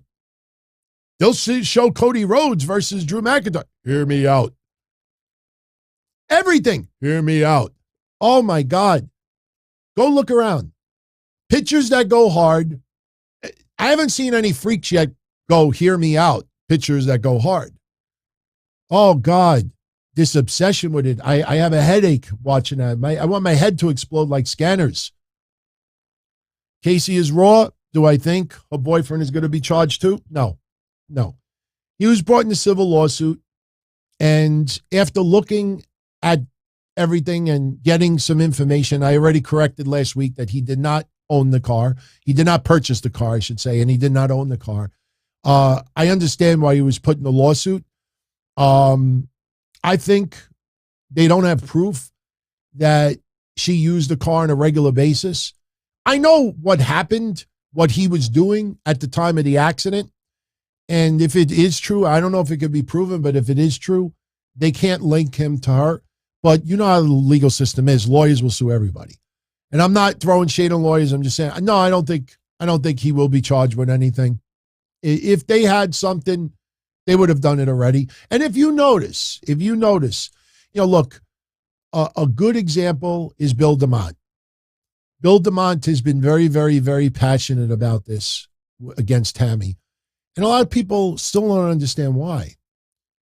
Bill DeMott's daughter was killed by a drunk driver only a few years ago, 4 or 5 years ago. A lot of people don't know that.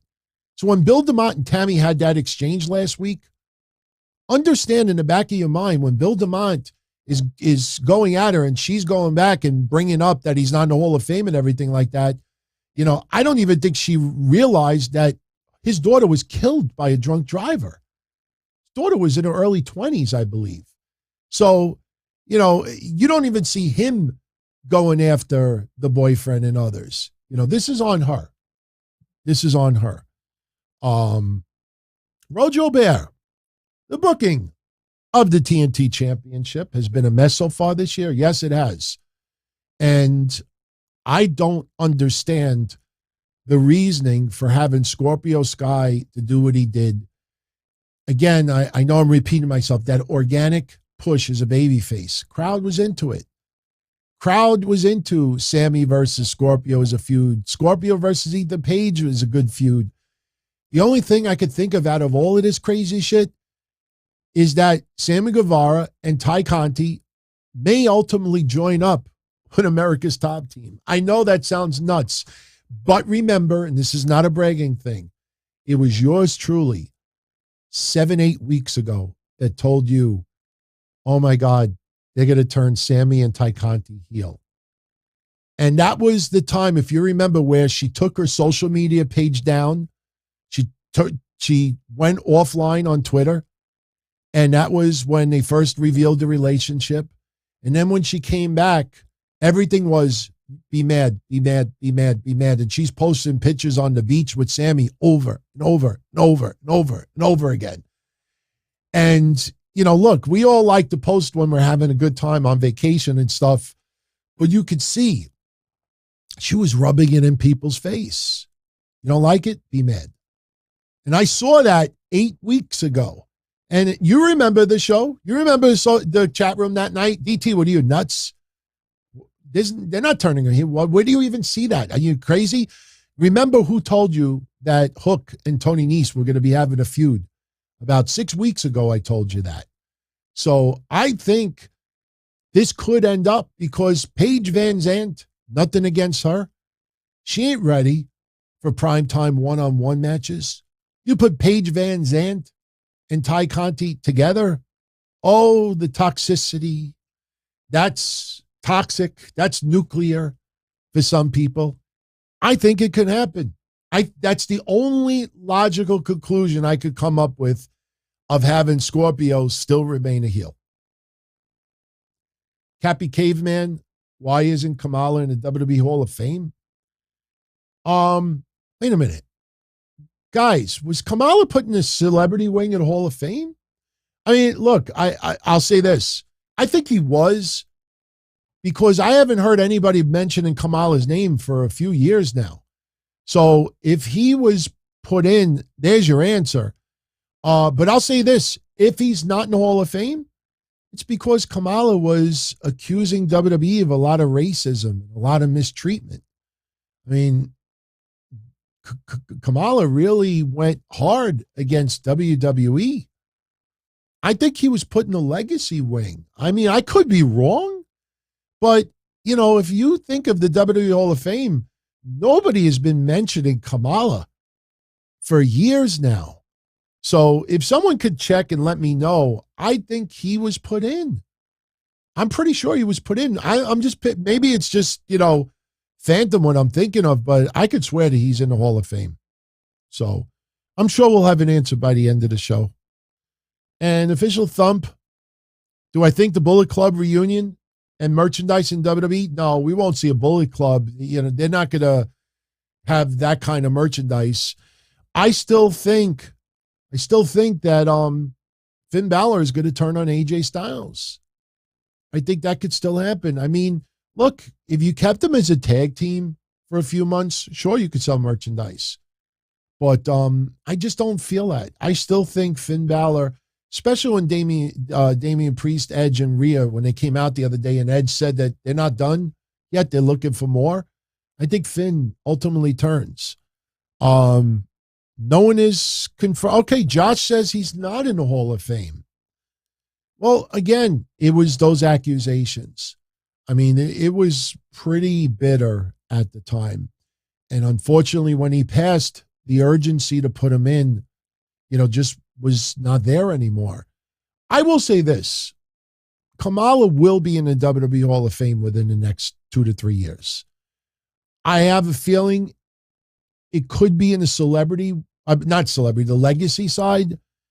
But if you ask me, honestly, regardless of what went on years past, Kamala deserves more than the Legacy Hall of Fame. Kamala deserves to be on that front and center Hall of Fame ceremony. I also think, you know, it may have to come down to if, you know, family member is willing, if they've made peace with WWE. I mean, you know, that does come into play a little bit. If there's a lot of friction and animosity still, you know, that they could just throw him in the legacy wing and be done with it. But I think Kamala deserves a lot more than that. And I believe that he will go in the regular Hall of Fame. So I think the Tammy trial could go 6 to 9 months. There's not a crazy amount of evidence. I mean, they're obviously gathering all the court documents and they're showing the history. You know, understand something. You know, there's more that's out there that hasn't been made public yet. You know, they found an open container in the car, you know, which I really don't want to get into because, you know, it's not my place to do it. The incident where I told you the fight that she fell and got the bruises on her face, that was only about a week or two ago, a week or two before her arrest. So, you know, she's still, you know, drinking. So if she pleads guilty, if they work out a deal, she'll plead guilty and it'll end a lot quicker. But if she pleads not guilty, I don't know what the defense could possibly be. But if she pleads not guilty, I think I could see it going 6 to 9 months. And she'll, like I said, she'll remain in jail until a decision. And if she's found guilty and she gets 10, 15 years, you know, working out a deal, and then you figure you got Jersey and Pennsylvania to deal with afterwards, she could still do 20 years. So Yeah, Benjamin, you're right. You could say I don't want to say it. I don't want to get myself in trouble. You know, it's bad enough. I didn't even tell you all this. It's bad enough that I had a few people related to the case that want to see some of the documentation that I have. On the other side, and news people confront me. You know, would you be willing to share your information and we'll give you credit for it? And I said, no. I do it for the show. I do it for my audience. You want to tune in and you want to hear this stuff, that's fine. That's why, if you notice, nobody's reporting about the car itself or anything like that because they don't have the information. They won't give me credit for it. You know, either I have to give it to them or I get no credit for it. And that's fine. That's fine. Casey is Raw is asking, do I think Miss Elizabeth not in the Hall of Fame because of the way she died? Up until this point, yeah, it's tragic. But, you know, none of us are perfect. And some of us have demons. And her demons took her way too young. But Miss Elizabeth, looking back, is so beloved. She will be in the Hall of Fame. She will absolutely be in the Hall of Fame very, very soon. In fact, I'll make a guarantee. I mean, this is just a guess, an educated guess. Within 2 to 3 years, both Kamala and Miss Elizabeth will be in the Hall of Fame. Miss Elizabeth should have been in there already. No question. She will be put in. They will look back and, yeah, she will be put in. I don't think they dare put in Lex Luger and Miss Elizabeth in the same Hall of Fame. Remember, as much as we hated Lex Luger at that time, it's still crushing for him because he was in a relationship with her. So, you know, Lex has got to go in too. I think Lex has got to go in too. Oh, Gruss just asked that question. Will Luger and Miss Elizabeth go in at the same time? No, I don't see that. So I see we went 12 minutes over. So I will stick around for a few more minutes and I will spend some time in the chat with all of you. All I ask is you put in capital letters question before your question so it stands out a little bit more. And don't forget again, tomorrow night, 8:05 p.m. to sit down. So we will get into that as well. Oh, Mike D, absolutely. Absolutely. He's Bam Bam Bigelow, Demolition, Nasty Boys. Bam Bam has got to go in. Bam Bam within 2 or 3 years also. Now, remember, we're talking about 3 people who are deceased. And, they don't normally like to put in more than one deceased wrestler, on the main stage. So, maybe within 5 years, but Bam Bam will be in. Bam Bam is got to go. In fact, if you said to me, Bam Bam or Miss Elizabeth or Kamala first, I probably would go Miss Elizabeth first, Bam Bam second, Kamala third. Bam Bam will put Demolition. They tried to sue. There were that class action suit for the concussions. At the end of the day, I think they will, if they haven't already, they will make amends with WWE. They got to go in Hall of Fame. The Nasty Boys, I say yes, but I say within the next 10 years. I don't see any urgency for the Nasty Boys. Although, look, a fun part of my childhood, the Nasty Boys. Benjamin, I heard literally about a half hour because I've been sleeping most since yesterday afternoon.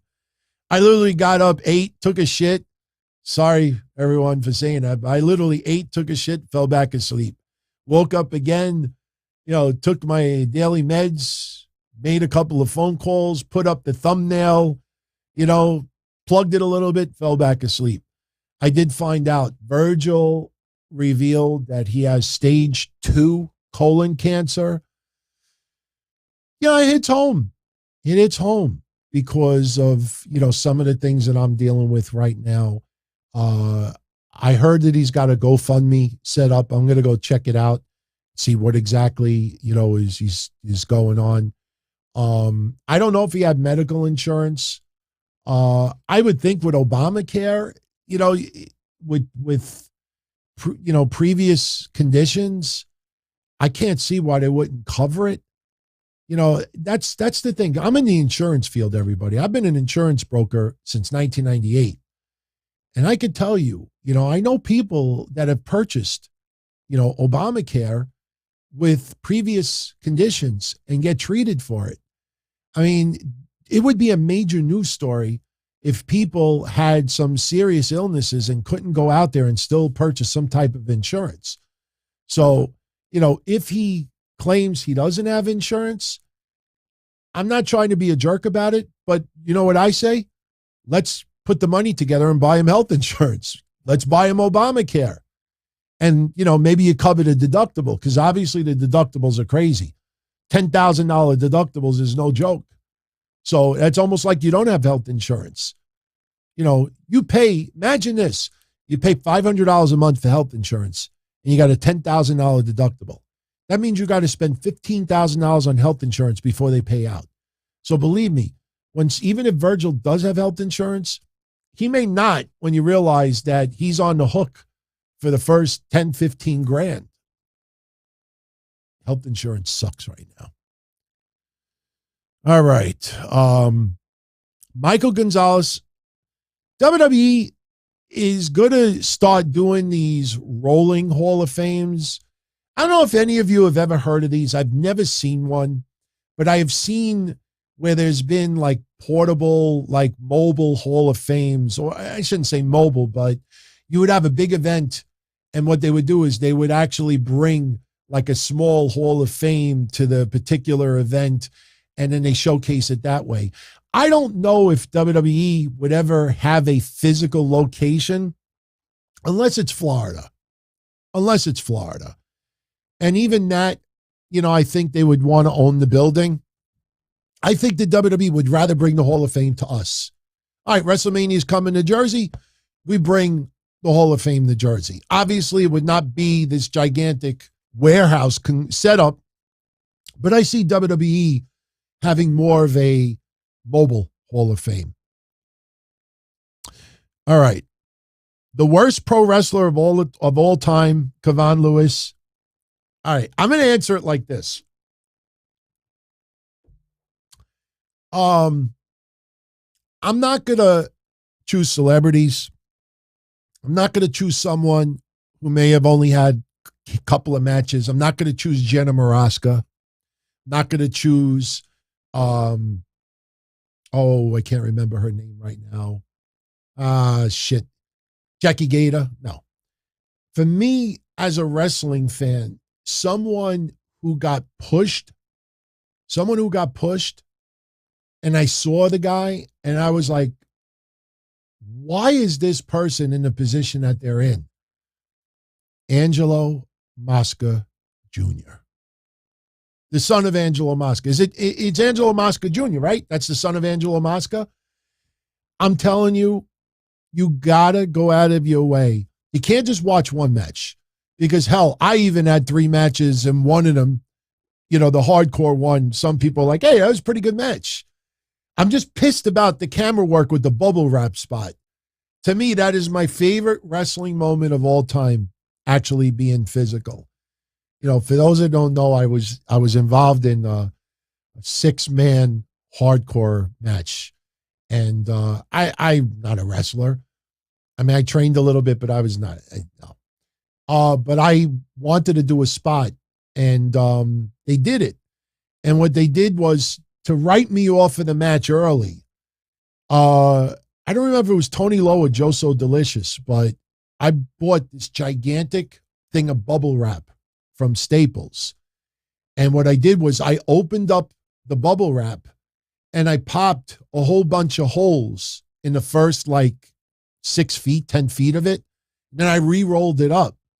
And then what they did during the match was they grabbed this giant thing of bubble wrap and they started wrapping the bubble wrap around my head and my body.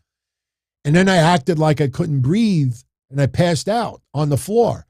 Problem is, the promoter got pissed off because there was a couple of kids crying at first row thinking that I really suffocated and passed out because I kept yelling, I can't breathe, I can't breathe. They wrapped the bubble wrap around my body.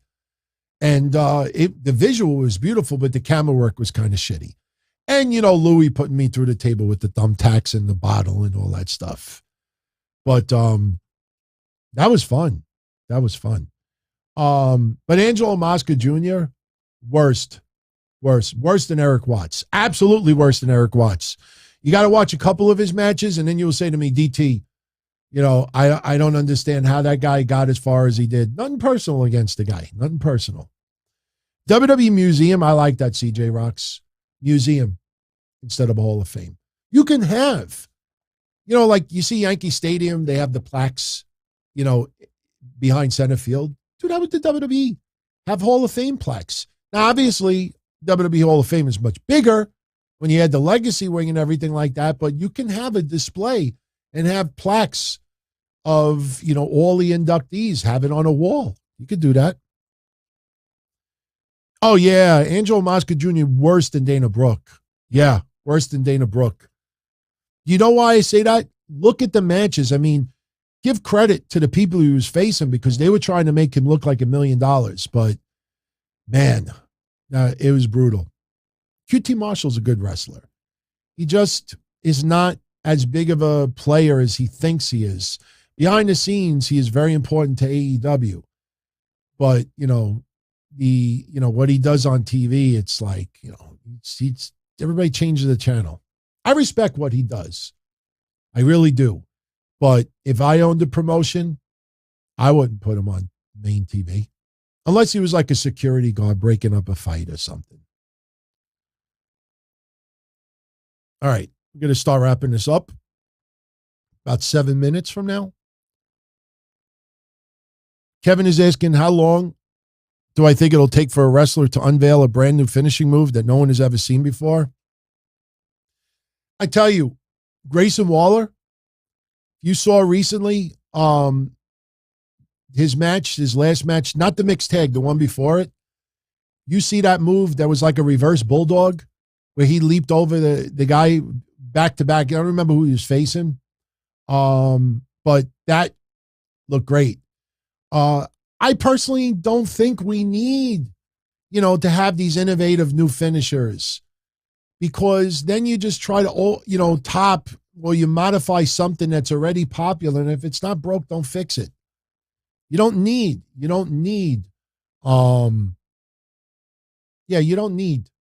have new finishers.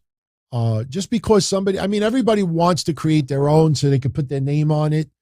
A Canadian Destroyer is probably the one that I think we're all sick and tired of, like hearing like, oh, I invented the Canadian Destroyer. Oh, I don't get credit for this and that. Man, you need that much credit.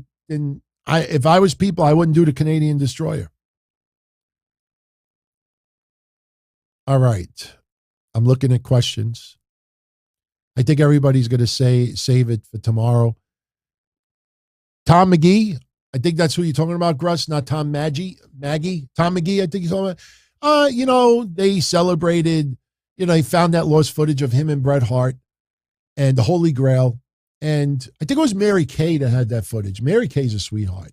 If any of you know Mary Kay, the photographer, I met her towards the end of ECW and she did some photography work for XPW. What a wonderful woman. I think she's the one that had the original. I could be wrong, but it was the Holy Grail of footage that everybody always wanted to see, Bret Hart versus Tom McGee. It came out. They had the convention. And speaking of conventions, Conrad is bringing back StarCast. StarCast 5 will be taking place SummerSlam weekend in Nashville, Tennessee. And when I get more details, I will let you know. I think tickets are going on sale next week. Now, remember, Conrad invited me to the first ever StarCast. He invited me to be on Podcasters Rolling. Unlike all the other podcasts, or most of the other podcasters out there, I didn't have to pay to go. He said to me, he goes, look, get yourself here. I'll take care of everything else. That was very generous of Conrad. I couldn't go because work, my office got in the way. Also, at the time, I was still doing the Don Tony and Kevin Castle show. And, I felt like if I'm going to go, it should be the whole show or nothing. I wasn't doing really my own style. I was doing Breakfast with Blassie and everything, but, Everybody knew me for, that show. So I turned it down. I kind of regret it. So I honestly, I'm not going to lie to you. I'm not one of those that's going to tease. I'm going to do something, not do it. The only reason why I don't think I would be able to go to StarCast this year is because I'm getting married in September. It's stupid for me to waste that amount of coin when I got a wedding that I'm still trying to pay off. So next year, StarCast 6, you can almost guarantee. Conrad, if you're seeing this, StarCast 6, keep a seat warm for me. That guy gets a lot of heat from a lot of people because he's a hustler, but not from me, no, not from me. For various reasons. So, all right, we got about 3 minutes left, so let's take like one more question or two. So, what do you got for me to close it out? Make it a good one. Make it a good one, and join me tomorrow night, 8:05. Thank you, Chris. I appreciate it. We're actually going to be ordering our invites or wedding invitations. So, you know what's fucked up? I'll show it to you. Maybe I shouldn't. My fiance got an example of the wedding invitation that we're going to send out. And when she texted the picture of it to me, the name on the wedding example was Tammy and Chris. I kid you not. In fact, tomorrow, I'll grab my cell phone and I will put it up on the screen so you could see. And you'll see the date of the text. There's no way for me to backdate text messages from 3-4 days ago. You'll see it. It was creepy. Creepy. All right. I think that's it. I think we are good. All right. So I'm going to jet out of here. All right. One more. Does Vince Russo deserve to be in the Hall of Fame? Yeah, I do believe so. I do. He is a scapegoat for a lot of the crap. But if you pay close attention, there are a lot of people within wrestling that actually do appreciate what Vince Russo has done for them. He deserves to be in the Hall of Fame. Just not controversial. He deserves to be in the Hall of Fame. What do I think about Nature Boy returning to the ring? Rockstar, I'll be straight up with you. I'm always straight up, but we showed the footage of Ric Flair and Jay Lethal training 2 weeks ago. We had that long conversation about this already. Why is it suddenly big news? Because all the websites decided now we got to report it because everybody's talking about it. And when you cover stuff, you cover it even when it's not a popular story. So we've talked about it already. I've said it, already. If you watch the work he did with Jay Lethal, which we played a couple of weeks ago, he looks acceptable. If he gets involved in a match, I don't have a problem with it. If he takes a bump, I'd rather see him in the corner of a team. I heard the teaser, FTR and Ric Flair versus the Rock and Roll Express and somebody else, maybe Tully. That's what they should do. I just figured it out. FTR fired Tully on AEW TV. The Rock and Roll Express should have Tully. Easy peasy. I'll get heat for that. Easy peasy. But yeah, that's what I would do. But you know what? I'd rather have Tully in the corner of the Rock and Roll Express and Ric Flair in the corner of FTR, and then they could get a little animated for a moment or two. But that's all it's going to be. It's not going to be him going to be in the ring for an extended period of time. So no, I mean, honestly, look, he's 73. He doesn't have much time yet. I don't think it'll overexpose. I think it'll just be 30 seconds and out, and I'm fine with it. I'm fine with it. All right. I'm going to jet out of here. It's been real. I thank you very much for joining me tonight. Once again, if you enjoyed the show, hit the like button on the way out. And don't forget, tomorrow night, 8:05 p.m., we'll be right here. We'll be doing Q&A, chat, live calls throughout the whole show. And then Monday after Raw, we will cover Raw and get into some additional news, and we will have a lot of fun. And props to everyone out there. I thank you, as always, for your support. Very much appreciated. Never taken for granted. Remember that. And that's pretty much it. So be well, everyone. Stay safe. And, somebody would have run in right at the very end. I'll answer it. Mike D. Should Crush go in with Demolition. Oh, no. Oh, no. We have to finish on that? No. I hated Crush in Demolition. Axe, Smash, Crush. I would put him in as Kona Crush or Bryan Adams. I honestly think Bryan Adams deserves a spot in the Hall of Fame. I think Brian Clark deserves a spot in the Hall of Fame. I wouldn't put him in as Chronic, though.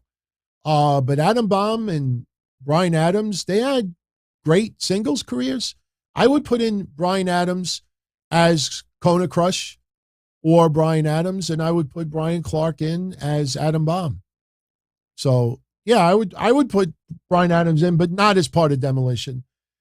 It at the time, believe me, because I was a fan at that time, he just felt like a fill-in for Demolition, and it never kicked off. People got pissed off. Look, if you've never, I'll leave you with this. If you've never seen Sifi Afi make, I think, his Madison Square Garden debut, it is one of the, I've said this on my history show. I said this. In my opinion, Sifi Afi was the first troll job that I honestly thought WWF did with fans. And I'll tell you the story. It's on YouTube. But in fact, you know what? When I go like this on the replay, I'm going to have the video up there so you could watch it. It's worth a watch. Even if you all hated Snuka or you don't even like old school, this is worth a watch. Let me tell you the story behind it. Jimmy Snuka, unfortunately, left WWF in the late 80s, obviously because of, various reasons. And Jimmy Snuka was my favorite wrestler, in the very early stages, and then it was Terry Funk and it never changed. But Jimmy Snuka was one of the most beloved fan favorites ever in the history of WWF. And he had the Morocco feud, Piper, Backlund, others, Albano Stevens, whatever. He still would get monster pops from the fans. So he left. And this was, I don't know what year it was. It might have been 89. It might have been 89. Maybe somebody wants to check quick, but I'm not sure. But it's right around that time. And I don't remember who he was facing. But you had Howard Finkel on the microphone, and he said, and his opponent from the Fiji Islands. And there was this pause. And everybody was like, no fucking way. They erupted. They thought Jimmy Snuka was back. And Howard Finkel said, from the Fiji Islands. And then the music plays. And everybody thinks that Snuka's coming out. And you hear Howard Finkel say, Superfly, Sifi, Afi. And you could literally hear the crowd turn from cheers to boos. And if you look at ringside, you have fans, fuck you, fuck you, fuck you, we want Snuka. And obviously you got to, we want Snuka. We want, I look, this is bringing back memories. Didn't even expect to bring this up. We want Snuka. Worse than the fake Diesel and the fake Razor Ramon. I'm telling you. Go watch it. If you've never seen it, if you're watching this on the replay, I already post, with my fingers, showed you the link. For everyone else, just do a YouTube search. Just put Superfly Sifi Afi, and you watch it. To me, it was the original troll job by WWE's WWF at the time. Oh my God. You got to see how this crowd, and I felt bad for him. And they quickly tried to change it appearances after, but I don't think he ever recovered. Superfly Sifi Afi. I wonder if Jim Cornette's ever talked about that. That would be a fun story for him and Brian Last to talk about. Superfly Sifi Afi. I'm glad we finished with that. Definitely worth a look, everybody. Now, I could officially say, Buenos noches, mi amigos. You're not working. They don't want me to leave. They don't want me to leave. Where's my outro? Oh, here's my outro. Bye, everybody. As far back as I can remember, I always wanted to be a podcaster. For me to live any other way was nuts. To me, those goody-good people who worked shitty jobs for bum paychecks and took the subway to work every day and worried about their bills were dead. I mean, they were suckers. They had no balls. If I wanted something, I just took it. I ran everything. I paid the bills. I paid the host. I even paid the masked maniac. Everybody had their hands out. Everything was for the taking. We always called each other good fellas. You would always hear from somebody. You're gonna like Don Tony. He's alright. He's a good fella. He's one of us. But if you're part of my crew, nobody ever tells you they're gonna get rid of you. It doesn't happen that way. There weren't any arguments or curses like in the movies. See, your haters come with smiles. They come as your friends, the people who've claimed they care the most for your life. And now that's all over. And that's the best part.